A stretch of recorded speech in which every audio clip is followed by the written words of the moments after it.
Fala, loucos do bando, como é que vocês estão? Vocês estão belezinha? Rapaziada, vamos fazer um vídeo aqui, fazendo um exercício aqui de planejamento do Corinthians, né? O que o Luxemburgo vai fazer nas próximas rodadas. Por que eu tô fazendo esse vídeo, né? Pra falar com vocês, debater. Durante a semana aí, né, depois do jogo contra... Durante a semana não, né? Esses últimos dias aí, depois do jogo contra o Cruzeiro, as próprias perguntas na coletiva, né? Enfim, os debates em relação ao Corinthians ficaram por conta do planejamento, né, ou ordem de prioridades do Corinthians aí para o resto do ano, né? Até quarta-feira as coisas estavam bem definidas, ao meu ver, né? O Corinthians estava jogando na Copa do Brasil com total prioridade, porque estava numa semifinal de Copa do Brasil, a 4 jogos de um título. A segunda prioridade era o Campeonato Brasileiro, pelo menos em tese, pelo menos do que era dito. E em terceira prioridade ficou a Copa Sul-Americana, que durante um tempo jogou até com o time reserva completamente, né? Com só os moleques da base. A competição foi afunilando, e aí, mesmo o Luxemburgo tendo dito que a segunda prioridade seria o Campeonato Brasileiro, o Corinthians não desfocou totalmente contra o News Old Boys, né? Até pelas escalações que foram utilizadas e tudo mais, né, cara? É importante também salientar. É porque assim, esse vídeo que eu vou fazer aqui não é defendendo o Luxemburgo, não é isso. Mas é que eu achei um pouco canalha algumas críticas que foram feitas quanto ao planejamento do Corinthians, tá? Nesse sentido de ordem de prioridade. Eu acho que até agora, em questão de ordem de prioridade, o Corinthians só foi sacana com a torcida no quanto a Libertadores, né? O Corinthians, quando ele desiste da Libertadores, faltavam 3 jogos ainda, sabe? Por mais que fossem partidas difíceis, né? Fora de casa, que até o Alessandro falou, né? Que fica muito difícil se classificar na Copa Libertadores perdendo 2 jogos em casa. Mas, pô, é o Corinthians, né? Faltava 3 jogos ainda, metade da fase de grupos, né? Eu achei que o Corinthians se desconectou muito rápido daquela competição, até pelo tom das entrevistas do Luxemburgo naquela altura, né? É só você pegar o pós-jogo contra o Argentinos Júniors, que ele fala lá que estava dado como certa a eliminação do Corinthians e só vai jogar sério contra o Suco Del Valle porque a ordem de combinações entre outro jogo, né, que foi Del Valle e Liverpool, permitiu o Corinthians sonhar um pouco, mas que seria muito difícil. Ele até fala, né, que os jogadores quiseram ir pro Equador, como se não fosse obrigação, né? Até então dá pra passar, tá ligado? Sei lá, mano, isso me irritou um pouco, né? Mas agora as coisas mudam, cara, as coisas mudam de figura. Eu acho que o futebol é muito dinâmico e nesse sentido eu entendo, sabe, o dinamismo, eu entendo a ordem de critérios, né? Cara, o Corinthians caiu fora da Copa do Brasil, não tem mais o que fazer e tá numa situação um pouco difícil no Campeonato Brasileiro, mas com umas 2 vitórias aí eu já acho que dá uma amenizada. E a Copa Sul-Americana é o único título que o Corinthians pode brigar ainda no ano, tá? 6 jogos, né? 5 jogos de ser campeão. Então eu acho sim que é uma prioridade. Aí você vai entrar naquela situação de a Sul-Americana não vale tudo isso, ou sim, a Sul-Americana dá uma vaga na Libertadores. Eu não quero entrar nesse mérito. Eu quero entrar no mérito de tipo, o Corinthians está jogando as competições e eu entendo que o Corinthians, como time grande, vai jogar as competições sérias, né? Outra situação também que é importante salientar, rapaziada, é o elenco do Corinthians, que é enxuto, tá? O pessoal fala como se o Corinthians tivesse uns 3 times prontos aí e você escolhe, põe um time B, põe um time A. Cara, depois que o Guedes foi embora, agora com a saída do Adson, mano, a molecada da base faz parte do time titular também, viu, rapaziada? Eu não sei de onde o pessoal tá tirando que o Corinthians tem condição de botar um time reserva. Porque nos jogos, em tese, os titulares, né, os mais experientes, você precisa fazer pelo menos 3, 4 substituições no jogo, né? Senão há 5. Então os meninos da base também vão entrar no segundo tempo. Então todo mundo ali é útil. O elenco do Corinthians é enxuto. É importante salientar isso, né? Mas da mesma forma que é enxuto, cara, pô, eu não acho que é um grande problema jogar as 2 competições, cara, de forma séria, a Copa Sul-Americana e o Campeonato Brasileiro. É óbvio que vai ter alguns momentos agora que vai esticar a corda, mas não vai precisar esticar tanto a corda como foi quando estava na sequência de 3 competições, né? Onde tinha 3 vias muito importantes, agora são 2, né? Enfim. E cara, um dos objetivos do Corinthians é não ser rebaixado no Brasileirão, né? Pelo amor de Deus, né? Tipo, sabe, não é um objetivo tão difícil assim, ou ao menos não deveria ser por um time do tamanho do Corinthians, né? Tem que ter um pouco de vergonha na cara também e entender quando tem que assumir o protagonismo, né? Porra, esse bagulho fica irritado, né? Só que, o que acontece, rapaziada? A pessoa ficou perguntando no Luxemburgo contra o Cruzeiro, né? Por que ele utilizou um time meio misto, né? E aí o pessoal, antes de ter a coletiva, ficou criticando, né? Pô, o Corinthians não ia priorizar o Campeonato Brasileiro, e agora, né? E aí na coletiva o Luxemburgo deu a explicação de que, da mesma forma que tava com aquela estafa, né? Quando a gente venceu o Galo, lembra? E fez aquele papelão contra o América Mineiro no Brasileirão, que a gente perdeu de 2-0 lá na Independência. Ele, para não repetir o erro, optou, né, por colocar outros jogadores, ou a maioria dos jogadores que não jogaram contra a equipe do São Paulo, né? Duas coisas, né? Primeiro que eu acho isso uma frouxidão, né, dos jogadores, né? Porque ou você joga e não joga nada, ou é melhor não jogar, sabe? Os caras estão recebendo ali, né, cara? Enfim, eu entendo a parte psicológica, mas, pô, essa aí é um perfeito exemplo de como o Corinthians é mentalmente fraco, né? É uma equipe, sei lá, parece de fracassados, né, cara? Por mais que tenham muitos experientes, tá com esse negócio puxando pra baixo, né, cara? E enquanto o Cruzeiro, o Corinthians jogou muito mal, tá? Fez um gol no finalzinho ali, pra você ver como o resultado mescla. É claro que o time tava bastante modificado e tudo mais, mas ali o empate no finalzinho do Gustavo Silva deu um alívio, um falso alívio, né? Um analgésico ali pro Corinthians, que tá inflamado, né? Tá com dor ali, né, cara, por essa eliminação contra o São Paulo. Pra você ver como as 11 partidas de invencibilidade do Corinthians não diziam muita coisa, né? Eu falei aqui pra vocês também que era importante para recuperar a parte de confiança, mas era importante salientar também que era meio que lógico que o Corinthians, depois daquela sequência quando o Luxemburgo chega, ele teria uma vida um pouco mais fácil, né? É só você ver olhar a tabela, tá ligado? E o que acontece?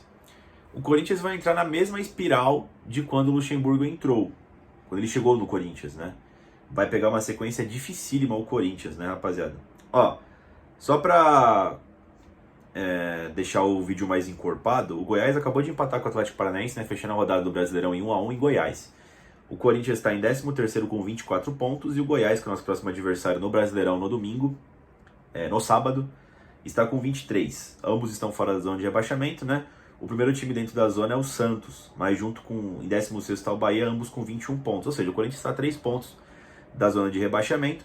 Porém, o Corinthians ele chegou perto de outros clubes que estavam um pouco distante. Olha, ele já passou o Inter, encostou no Cruzeiro e no Atlético Mineiro, né? Está uma vitória de passar os dois e ficar em 11º, na 11ª colocação. O importante é a margem contra a zona de rebaixamento, né? Mas é importante você colocar mais times ali para fazer um mix ali para ter mais chances de ficar fora, né? Quanto mais times envolvidos ali, você tem mais combinações que permitem que você fique fora da zona de rebaixamento, né, cara? E aí você possa contar ainda com a sorte, né? Por isso que é importante essa alavanca que o Corinthians fez, né? Tá 5 jogos sem perder no Campeonato Brasileiro, não é isso, né? Enfim. E aí o que acontece, rapaziada? O pessoal tá comentando, né, que tipo, o Corinthians, ele falou que não ia dar mínima pra Copa Sul-Americana, aí agora tá poupando contra o Cruzeiro, enfim, pra jogar com todos os titulares contra os Estudiantes. Tem isso também, mas também tem o fato que eu disse que o Luxemburgo falou que decidiu poupar alguns atletas, né? Mas de fato, cara, eu acho que faz sentido até o Corinthians focar na Copa Sul-Americana. O problema é que isso vai ter efeitos colaterais, né? Eu não sei se vocês acompanharam as lives aqui no canal que fez eu e o Léo. A gente sempre, após as partidas que a gente fez as lives, a gente estava analisando a tabela do Corinthians, né? E o planejamento é isso, cara. Você analisar de pelo menos 3 ou 4 jogos. Mais do que isso fica um pouco difícil você prever. Pode ter lesões, pode ter cartões amarelos. Você não sabe se você está eliminado ou não. É claro que a gente sempre torce pro Corinthians vencer, né? Mas existem circunstâncias adicionais a cada nova partida, né, cara? Então assim, o Corinthians ele pega amanhã o Estudiantes pela Copa Sul-Americana, jogo de ida em Itaquera, e no sábado ele enfrenta o Goiás, como eu falei pra vocês. Em tese, tá? Eu jogaria com o time titular nas duas partidas, porque as duas têm a mesma importância. Por que eu falo a mesma importância? Cara, o Corinthians quer sair da zona de rebaixamento, quer sair da zona do furdúncio, e nada melhor do que conseguir pontos, né? Porque o Campeonato Brasileiro é justamente isso. O Campeonato Brasileiro não são as vitórias contra o G6. O Campeonato Brasileiro é o maior aproveitamento que você tem do G10 ali, do 10º colocado para baixo. Geralmente quem é campeão, você pode ver nos últimos anos, é que fez uma boa pontuação com os times lá de baixo, não necessariamente contra os times lá de cima, né? Você não pode desperdiçar pontos contra equipes teoricamente mais fracas. É só você ver como é que o Corinthians foi parar no G4 com o Vitor Pereira, cara. Ele nem sempre tinha um rendimento muito bom contra as grandes equipes, principalmente em clássicos, né, que ele não se dava muito bem, mas ele tinha um aproveitamento formidável, principalmente em Itaquera, contra as equipes lá de baixo. Então, tipo, teve vários 1x0, 2x1 que o Corinthians garantiu contra equipes como América Mineiro, Cuiabá, enfim, Atlético Goianiense, entre outros, aí Ceará, que são partidas que você não pode perder pontos. Por isso que eu vejo essa partida contra o Goiás fundamental. Só que a gente tem um efeito colateral, cara, e aqui o efeito colateral é clássico. O Corinthians pegando o Goiás no sábado, ele tem um jogo de volta contra o Estudiantes lá na Argentina na terça para decidir a vaga na Copa Sul-Americana. A gente torce, né, e espera que o Corinthians leve algum tipo de vantagem para a Argentina para conseguir se classificar para as semifinais da Copa Sul-Americana. Só que no domingo, depois da partida de volta contra o Estudiantes, você tem o Palmeiras, cara. 4 da tarde no domingo. E aí depois você tem o Fortaleza só 10 dias depois, né? Então assim, o Corinthians vai ter que fazer uma força-tarefa durante esses 4 jogos. Eu não sei se nesse meio de semana aqui, nesses 10 dias, já seria a Copa Sul-Americana de novo, caso o Corinthians se classifique, tem que estar vendo. Mas com quem a gente tem em mãos são esses 4 jogos: Corinthians e Estudiantes, Corinthians e Goiás, Estudiantes e Corinthians, Corinthians e Palmeiras. Conhecendo o trabalho do Luxemburgo até então, o que ele vem fazendo, ele vai jogar com o time titular contra o Estudiantes, deve poupar algumas peças contra o Goiás, ou pelo menos guardar um pouco no segundo tempo ou revezar. Aí vai com força total contra o Estudiantes na volta, e vai ter que ir com força total contra o Palmeiras na volta. Porque embora seja um jogo difícil, cara, é Corinthians e Palmeiras, é clássico. A torcida não vai achar nada legal o Corinthians ir com o time reserva.